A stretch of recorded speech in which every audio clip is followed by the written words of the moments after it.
honored. I'm honored, and I really just want to start by thanking Tuni, our own R.I.S.E own and my own and everyone's own economic gardener, and then Amy and Avi, who gave me the logistics as early as this morning to get here and get on this platform with all of you. I'm honored, like I said, and I have some talking points that I'll share with you so that I keep to the 9 minutes, 8 minutes now, and I think I can get through it and tell you a little bit about myself and tell you about the R.I.S.E Women's Leadership Conference. And Amy, I'm assuming I can share my screen. Is that okay?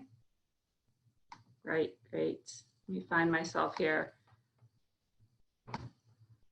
Great, so I'll kind of hopefully could navigate through here. Perfect. So we'll skip through the fun stuff, and I'll start here. So as Tuni said, my name is Hilina Ajakaiye, and I wanted to just give you a little bit of my organic history of how from a 12-year-old girl that came here in 1987 on October 7th to the 43-year-old woman that I am today. And I'm showing you this because the picture that's on the top is me kissing my mom bye on that October 7th date, when she put me on a one-way flight to come to the US to see my dad, who had left Ethiopia, which is where I was born, because there was a lot of political unrest. He had to leave. He was an attorney back home, and he couldn't take his 3 daughters and his wife with him. And in the 70s, he arrived in the US, but when we grew up and we became the ages of 10, I think it's 10, 11, 12, my mom knew she couldn't raise 3 daughters by herself, and she sent us to the US. And then the bottom picture is me seeing my mom for the first time since 1987 on February 10, 2005.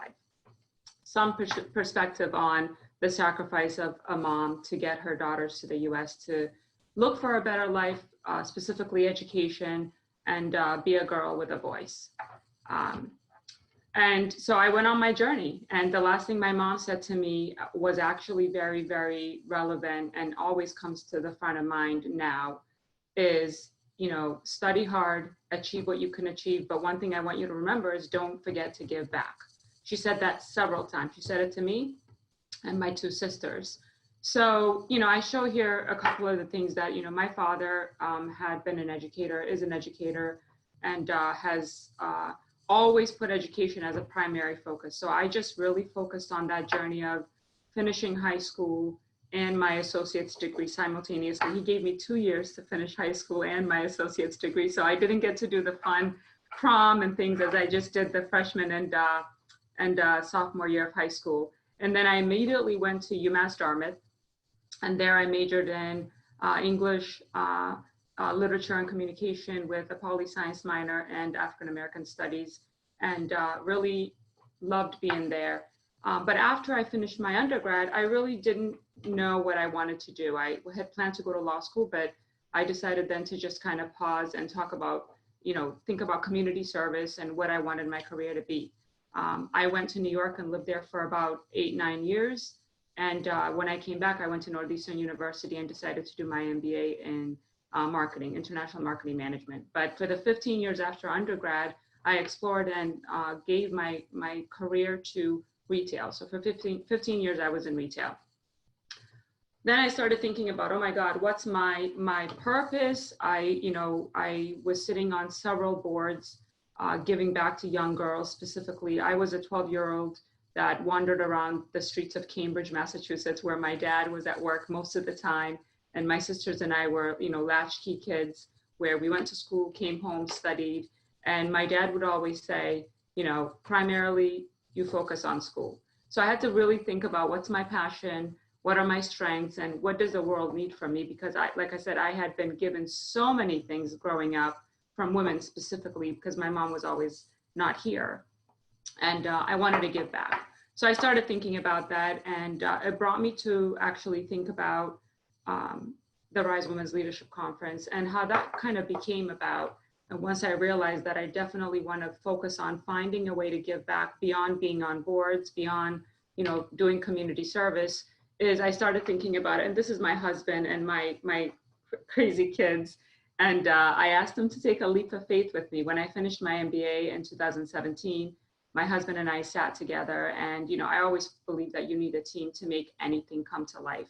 And the first team I have is, of course, my husband, who I've known for 25 years, and then my children. I said, hey guys, my husband said, Hilina, you always have, time with a lot of girls that you mentor. There's a lot of women that mentor you. Why don't you do something towards that? And we started talking about it. A lot of our conversations happen at 3 a.m. in the morning. And I said, it'd be great. He said, why don't you do something for women on a larger scale? And I said, yeah, that'd be nice. And we talked about maybe a name, and I went to sleep. And a week later, I woke up, and not a week later, I woke up and started going back to work and back to my life. And he had created a website for the conference that I wanted to do. And he put a business card on the side of my nightstand. And he said, if you want to do it, let's do it. So, for most of you and all of you that don't know Lanre, he's definitely someone who is dedicated, a huge supporter of me and women. And he's very good when it comes to brands and strategy and web. And he has pretty much been the brain behind the R.I.S.E digital side and marketing side, and the conference was born. So R.I.S.E stands for Realizing Inspiration and Sustaining Excellence. And, it was really sitting down a lot of late nights trying to figure out what does Rhode Island need, and really Rhode Island and New England and beyond. So R.I.S.E is really focusing on women in leadership, financial literacy, health and wellness, which I'm very, very passionate about. Of course, entrepreneurship, and then paying it forward, because if women didn't pay it forward to me, I wouldn't have been able to accomplish what I've accomplished thus far. And then financial literacy, that's big, right? When I came to this country, I had my dad here, but I didn't have a lot of legacy in terms of just being completely firm in my approach to finances. And I had to learn that on my own. So I want to make sure that I teach girls that important factor early on. So R.I.S.E is born. First year, I call on to some more teammates. And I really stress the fact that you can't do much without a team. So I called, I think, 25 of my closest girlfriends, and we met on February 27th of 2018. And I told them this idea I have. And I said, would you go on this journey with me? These are women who have day jobs, who are wives, who are mothers, who have a day job like I do. And I said, listen, I'm not saying we all know how to put together a women's conference, but I think we're very strategic. We have, here's a business plan for all of us to follow. And fast forward to the first year, we were able to bring 500 and a little over 500 people to the Rhode Island Convention Center. And R.I.S.E was born, and we have an incredible team to this day, and we work hard on it, early mornings, late nights, weekends. And year 2 came around, and quickly we were able to have our second conference last year, where we brought together 781 women together again. And here we are in the reality of 2020, and I'll kind of get into that a little bit. But the point is, if you have a dream, and you're not necessarily going to have all the answers, but you can pull a team together. You can talk to folks that are in the space, women that have the same passion. I grew up going to a lot of conferences, whether it's Mass Conference, the Simmons Conference for women. But my goal was to really create a space where women got to see a reflection of them, and all types of women of all different backgrounds. And that's really something that we focus on, I'm passionate about. So if you look at the Strategic Advisory Council, it's a very, very diverse, intentional team. And that's because when you walk into a room as a woman, you really should see a reflection of you, of women that are successful or women that are not, that need help, so that you can be really interactive and supportive of them. And then how do I bring it together? All of a sudden, I had this one idea. I told my husband about it. I woke up and I have this responsibility. So I feel like this platform, R.I.S.E, doesn't just belong to me. Now I have solicited the attention of incredible women, attendees, upwards of 781 people. How do I fit it all in? I'm very passionate about my career and my job, and I love my job. And I really wanted to make sure that I was there for my children. And I always say, growing up in retail, it's always trying to find the work-life balance. And I think it was latter part of 2017, I listened to, I believe it was Shelley Broader, who was the CEO of Walmart Canada. And she said, there is no such thing as balance. There's integration. And if you're going to succeed, you've got to figure out how to integrate all of that.